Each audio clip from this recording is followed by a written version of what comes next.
Welcome, my name's Dr. Jason W. Morrison and I'm a theologist from New South Wales, Australia. Psychologists help people with themselves and other people, and theologists help people with themselves and God.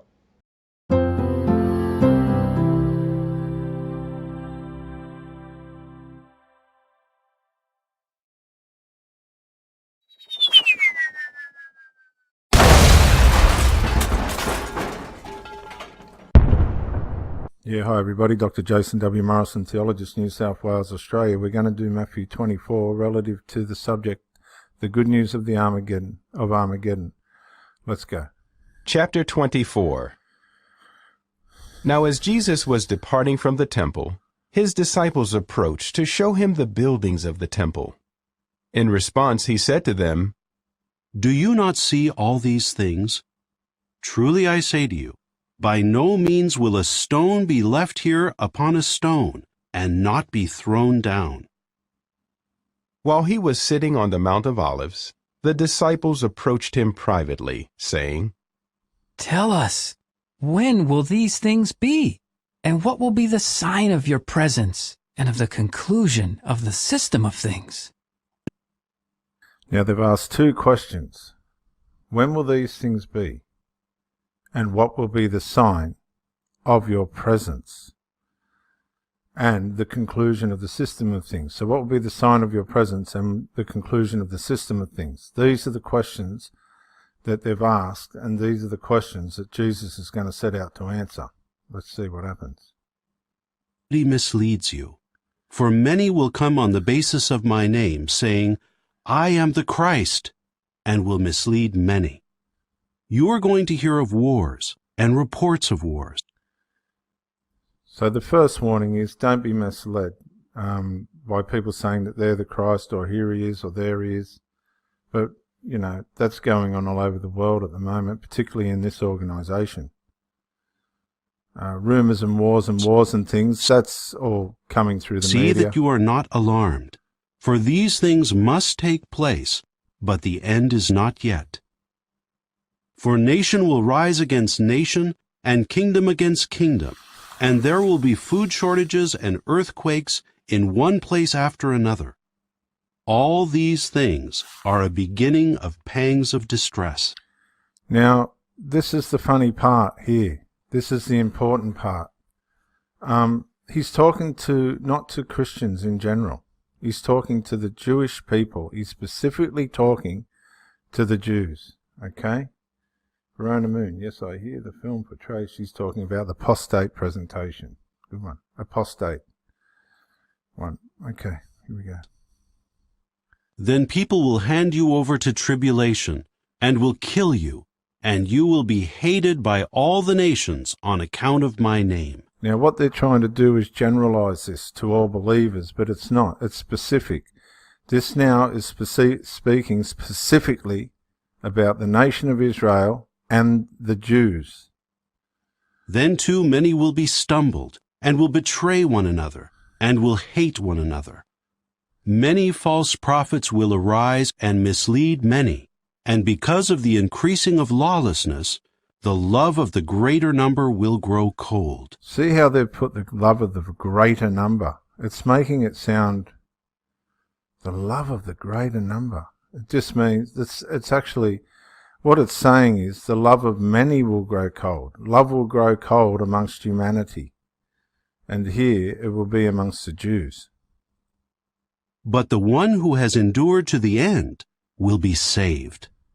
And this good news of the kingdom will be preached in all the inhabited earth for a witness to all the nations, and then the end will come. Now, what's the point? Where did the good news start? It started in Israel, didn't it? It came out from the Jews. So what he's saying is the message has got to spread from this beginning, this central place, Israel, and go out amongst all the earth, and then the end will come. Now watch this.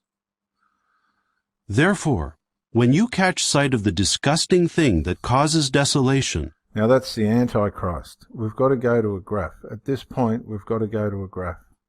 Now I found this graph in a split second, okay? The beginning of sorrows. Let me just see if I can narrow or reduce this. Just bear with me. This is how you research. I'm just trying to help the listeners here. Right, yeah, this will work. We can do this. This will work. Bear with me. And I know this isn't the normal presentation, but I'm actually showing you how to study, so bear with me. Now, he talked about the time of sorrows. That was the temple being destroyed in 70 BC, before Christ. Okay, this is the beginning of the sorrows. Now, it's Israel related. Many will be deceived in Christ's name. There'll be wars and rumours of wars, which there have been, and there'll be famine and pestilences, which there are. Now, it's Christ's followers will be killed, but it's the Israelis specifically that As will spoken be killed. about by Daniel the prophet, standing in a holy place. Let the reader use discernment. Right, we've got the false prophets. Now, this is the abomination of desolation that they're talking about here. This is the Antichrist setting himself up in Jerusalem. This is the Antichrist setting himself up in Jerusalem. Okay? Here it is, right here. We've got the love of many have grown cold, and then we've got the gospel trying to get out and be preached. But now it gets specific. It gets very specific here, doesn't it? Because we've got the abomination of desolation, which is the Antichrist setting himself up. Oh, I'm up out of the picture here. Setting himself up in Israel. Then let those in Judea begin fleeing to the mountains. Now, see, he's talking about the people in Judea. Right, you've got trouble in Israel. Start fleeing. Get out of there. Okay? Get away from this trouble. Let the man on the housetop not come down to take the goods out of his house. This is not talking about general believers. This is talking specifically about Israel, the people in Israel. And let the man in the field not return to pick up his outer garment. Woe to the pregnant women and those nursing a baby in those days. Keep praying that your flight may not occur in winter time, nor on the Sabbath day. Now, I'm not sure if the Watchtower people have a Sabbath day, do they? Well, they've got everything else. Have they got a Sabbath? I don't know. Jesus is the Sabbath. But again, it's specific to the Jews. You've got to see this. The Jews are the ones that have the Sabbath. There's a new video out from Mike and Kimmy warning to Bethelites about the internet and alcohol. Okay, there's fresh off the press from Mikey and Kim, warning to the Bethelites about the internet and alcohol. You might want to get over to their channel and look at that. Now, this is specific to the Jews. I've got to get this across. It is not the general believing population. What have I done there? Okay, let's continue. For then there will be great tribulation, such as has not occurred since the world's beginning until now. Now, here's the tribulation. There's two parts to the tribulation. The first 3.5 years is the tribulation. The second 3.5 years is the Great Tribulation, and that's where the trouble's going to start, in the Great Tribulation. Now, I wonder if I can get a little bit more out of this. Yep, let's carry on. This is in the Middle East. This is in Israel, okay? Come on. No, nor will occur again. In fact, unless those days were cut short, no flesh would be saved. But on account of the chosen ones, those days will be cut short. Now, see where it's got the chosen ones. Again, it's trying to be very specific, isn't it? But what they're saying is, look, what it's saying is there's people that I need to have saved. In Jews that I want to save. The Jews to God have a special plan outside the church, and it's very hard for us to accept that. But we've only been adopted in. The whole of God's plan, and the people that have paid the biggest price for this are the Jews, isn't it? But we get envious of that, don't we? So he's trying to save the Jews.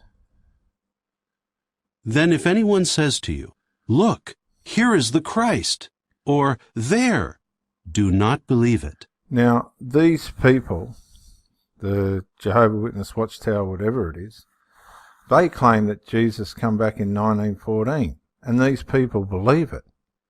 I really don't. So that makes them a false Christ and a false prophet.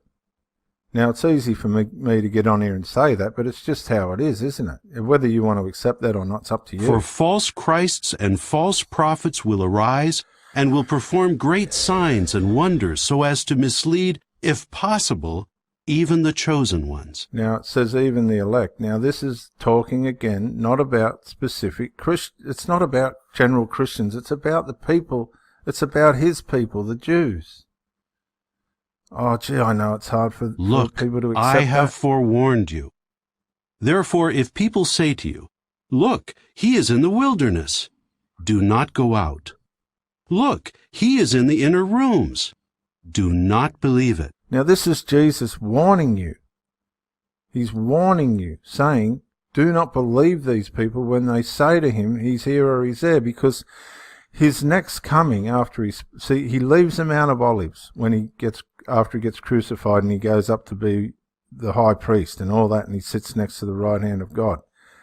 But his next coming was only going to be as far as the clouds. But they've got him propped up on an armchair somewhere in America. It's absurd. For just as the lightning comes out of the east and shines over to the west, so the presence of the Son of Man will be. Wherever the carcass is, there the eagles will be gathered together. Immediately after the tribulation of those days, the sun will be darkened, and the moon will not give its light, and the stars will fall from heaven, and the powers of the heavens will be shaken. Then the sign of the Son of Man will appear in heaven, and all the tribes of the earth will beat themselves in grief, and they will see the Son of Man coming on the clouds of heaven with power and great glory. And he will send out his angels with a great trumpet sound, and they will gather his chosen ones together from the four winds, from one extremity of the heavens to their other extremity. Now learn this illustration from the fig tree. Now, what's the fig tree? The fig tree is Israel, okay? Just as soon as its young branch grows tender and sprouts its leaves, you know that summer is near. Likewise, also you, when you see all these things, know that he is near at the doors. Truly I say to you, that this generation will by no means pass away until all these things happen. Heaven and earth will pass away, but my words will by no means pass away. Now, could this have been speaking about the end of the temple? Could he have jumped back and said this is about the end of the temple? Because that generation has passed away and dozens since. So, truly I say to you that this generation will know for the world isn't heaven. Well, what did he mean by that? Because they've passed away and gone. So, but then he says, heaven and earth will pass away, but my words will not pass. Now, Jehovah Witnesses, heaven and earth will pass away. In Revelation 21, this earth's going to be torched. Okay. Concerning that day and hour, nobody knows, neither the angels of the heavens nor the Son, but only the Father. Now, I've tried to get a prophecy timeline relative to Matthew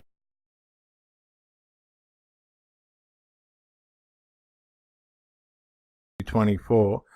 And if you see this, it's got Jesus crucified, and of course we are here, and there's a rapture takes place. Now, this is the first half, 3.5 years of the tribulation.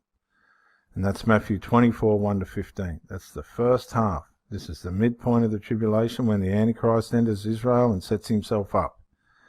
Okay, he comes as what appears to be a good person, and then he disintegrates into an evil person. It is confusing to refer to the rapture as the second coming. These are two distinctly different events. Now, what they mean by that is when the rapture came, and I haven't specifically picked this out, most of the stuff on the internet will have this view on what's going on. Rona Moon, this is real. It is painful to lose your family. Most of this theology will show you this kind of presentation. It's just a matter of where the rapture is going to take place here, and some believe maybe even there, but I don't think there's enough evidence for that rapture to be happening when they're finishing up Armageddon. What I do want to say is believers will not be in the Battle of Armageddon. The ones that are raptured out will not take place in the Battle of Armageddon. They will not be there for that. The only time they're going to see that is the second coming of Christ, which is at the Battle of Armageddon.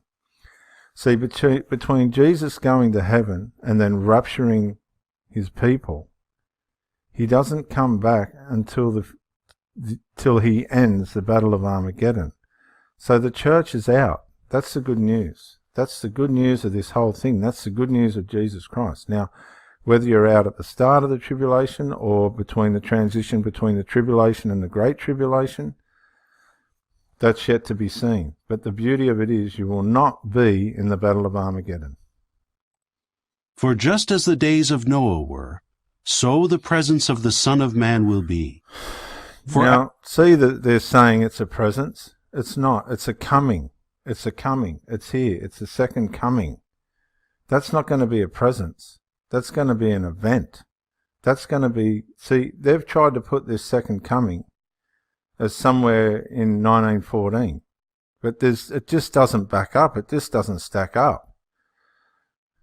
As they were in those days before the flood, eating and drinking, men marrying and women being given in marriage, until the day that Noah entered into the ark.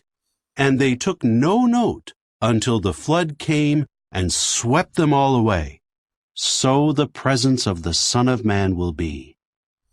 Then 2 men will be in the field. One will be taken along, and the other abandoned. Now see how it's saying one will be taken and the other abandoned. This does allude to the rapture. And what it's trying to say, what Jesus is trying to say is there will be believers and unbelievers. The believers are going to go out. The people that don't want it are going to stay in. I want to say that again. There'll be 2 in the field. One will be taken in the rapture. The other will be left to go through the tribulation. That's the believer being taken and the unbeliever being left. 2 women will be grinding at the handmill. One will be taken along and the other abandoned. No one will be abandoned. They've just decided that they don't want to go. So one will be taken, the other one will be left. Keep on the watch, therefore, because you do not know on what day your Lord is coming. Now, see how they get you to sort of panic a bit? Oh, keep on the watch. All that really means, all Jesus was saying there was, just believe in me and everything's going to be all right, because that's what the New Testament is, isn't it? It's about the cross. Jesus hadn't gone to the cross yet. Do you get what I'm saying? He hadn't died on the cross yet. The New Testament hadn't been cut. But we have the New Testament now. So if we believe, we're watched. We've done. We're right. But know one thing. If the householder had known in what watch the thief was coming, he would have kept awake and not allowed his house to be broken into. Now this makes you start to panic a bit, doesn't it? Because you think you've got to be watching for something and this and that. But when Jesus returns, it's going to just be it's just going to happen. If you believe, you go. If you don't believe, you stay. On this account, you too prove yourselves ready, because the Son of Man is coming at an hour that you do not think to be it. Well, now Jesus has died on the cross since then, hasn't he? So salvation's to all those who believe. Now we know that none of this is getting ready to take place yet, because the rapture hasn't happened, has it? And it's so simple. It's just so simple. Who really is the faithful and discreet slave? Now, here's the faithful and discreet slave, right? This is how pathetic, and I'm going to say, this is how pathetic this is. It's talking about general believers. It's not talking about an elite group of people or men. It's talking about who is a faithful and discreet believer, whom his master appointed over his domestics to give them food at the proper time. Happy is the slave if his master on coming finds him doing so. For goodness sake. All it's talking about is believing. Whom his master appointed over his domestics to give them their food at the proper time. Happy is that slave if his master on coming finds him doing so. Truly I Basically, if you believe, you're going to be saved. Can't see where the governing body come up with they're the faithful and discreet slave. It's talking about the universal He will body appoint of him believers. over all his belongings. But if ever that evil slave says in his heart, "My master is delaying," Now, this is the funny thing about it. You've got the faithful and discreet slave, or you've got an evil slave. Now, the evil slave says, "My master is delaying in coming." Now, you think about it for a minute. The watchtower bit the bullet and said, right, we're just going to go for 1914. They couldn't wait. They forced a doctrine onto people that wasn't true. They forced Jesus to arrive before he was supposed to. They didn't want him to be delaying any further, and they did it based on a doctrine, didn't they? So they've basically done this themselves. They're evil. and he starts to beat his fellow slaves, and to eat and drink with the confirmed drunkards. The master of that slave will come on a day that he does not expect, and in an hour that he does not know. And that's exactly what's going to happen to the Watchtower people. And Christians as well, because nobody knows when he's going to come. He said that at the start. He said, don't presume, you're just not going to know. But if you believe in the finished work of Christ, you're going to be fine. If you don't believe, you're going through the great tribulation and great tribulation. And then right up until Armageddon, and Jesus will come back and save Israel in Armageddon. And he will punish him with the greatest severity, and will assign him his place with the hypocrites. There is where his weeping and the gnashing of his teeth will be. So that's Matthew 24 on the subject of Armageddon. The point is, people who believe, let's just go to, oh, what have I done? Okay, that's cool, keep our composure. So, with this graph again, if you believe, you're out. If you don't believe, you'll probably be gnashing your teeth a bit, going through the tribulation and all the horror that's going to come with that. But the Battle of Armageddon has nothing to do with anybody that believes in Jesus Christ. And that's the good news. Now, whether you want to believe that or not, it's completely up to you. It really makes no difference to me, because I don't care. I'm not going through because I believe. But there's all this stuff, isn't there, that you can just Google. Get on Google and find out what's going on. Like the Jehovah Witnesses don't even think there's going to be a new heaven and a new earth. What are they going to do? Just jump off and float in outer space or something until what are they going to do? No, I'll tell you what they're going to do. They're going to have to go here. You've got to get out. You've got to get out at the rapture, right? You've got to let all this take place against Israel. And then Jesus comes back and stops Armageddon. You've got the sheep and goat nation judgment. Who stuck up for Israel and who didn't? Like I don't think the Jehovah Witnesses have got any special respect for the Jews or Israel at all, have they? I don't know. Let me know about that. And then you've got the 1,000-year of Christ's reign, and Satan gets out at the end and all this stuff. But all of this has got nothing to do with believers. Anybody that believes in the finished work of Christ, all of that's got nothing to do with them. So that's the good news, folks. You're getting sold a lot of lies, and it just takes a little bit of homework to find out that Armageddon, let's just look at this again, really has nothing to do with believers, because the believers are out. They're out. They're up at the marriage supper of the Lamb, getting ready for the second coming of Christ. The second coming of Christ is to stop Israel being destroyed, the nation of Israel being destroyed, annihilated in the Battle of Armageddon. This is Dr. Jason W. Morrison, theologist. Take it or leave it. Look, I'm not forcing this on anybody. I've just put it out there. Bye for now. Yeah, Dr. Jason Morrison, theologist again. I just want to say thank you for watching the videos, and I hope you got plenty of self-rediscovery and freedom out of it. If you watched it on YouTube, please share or like, maybe even comment. If you watched it on Facebook, like, comment, share. But most of all, get out and live. This isn't a rehearsal. You've got a one-off life. Don't let your loyalty and your faithfulness blind you to the life that you should be experiencing. Till the next video, thank you for watching and bye for now.